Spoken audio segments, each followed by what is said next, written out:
এরকম বড় বড় কিছু স্থাপত্য আছে, তার পাশাপাশি ঝিল, ঠিক আছে। এবং দেখতেই পাবেন দূরে, আপনি ওইদিকে যদি দেখানো যায়, সেই যে জৈন মন্দির, এগুলো বড় বড় জৈন মন্দির, এবং শুধু পুরো ঝিল এখানে ভর্তি।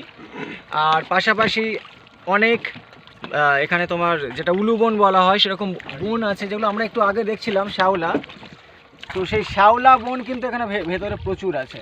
পাশাপাশি যত দূর যাবে আপনি দেখতে পাবেন, এটা মনে হচ্ছে অনেকটা দূর কোনো সমুদ্রে এসে গেছেন, সমুদ্রের মতো দেখতে হতে পারে। এবং এই জায়গাতে আসার অনুরোধ করবো, আমরা একটা শ্যুট করছি। এবং পাশাপাশি যে ঝিলটা, এই ঝিলটা আপনার মনোরম পরিবেশে আসতে পারবেন। আশা করি দীঘা, পুরী অনেক ঘুরেছেন, কিন্তু এই জায়গাটা একবার ঘুরে যাবেন। এত সুন্দর নৌকা বিহার বোধহয় কোথাও পাবেন না।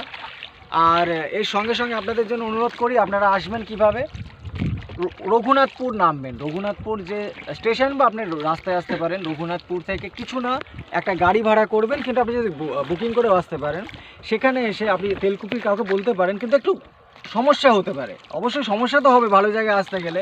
তো আমরা কিন্তু একটু সমস্যা করে এসেছিলাম বলেই এত সুন্দর একটা জায়গা আমরা পেয়েছি। এবং এই জায়গাটা সবারই ভালো লেগেছে, মনোরম পরিবেশ, এবং সেজন্য এই জায়গাটাকে লোকেশন করা হয়েছিল। আমরা প্রায় রেকি করেছি 10-15 দিন, তারপরে এখানে এসেছি। তো আমি দেখাতে বলবো আমার বন্ধুকে, এখানে স্থানীয় বন্ধুকে, যে আরও কিন্তু দেউলি আছে, এটা শুধু শেষ নয়। এর পাশাপাশি অনেক দেউলি আছে, অনেক বড়, এটা সমুদ্রের মতো একটা জায়গা যেখন আবিষ্কার হয়নি। এবং যদি আকাশ থেকে দেখা যায়, আকাশ পথে দেখা যায়, আপনারা খুবই অবাক হবেন। আশা করি আসুন, আমাদের সিনেমা ফেস্টিভ্যালে যাচ্ছে, আশা করি আপনাদের কাছে শীঘ্রই তাড়াতাড়ি চলে যাবে। অবশ্যই দেখা হবে সিনেমা হলে কিংবা ইউটিউবে।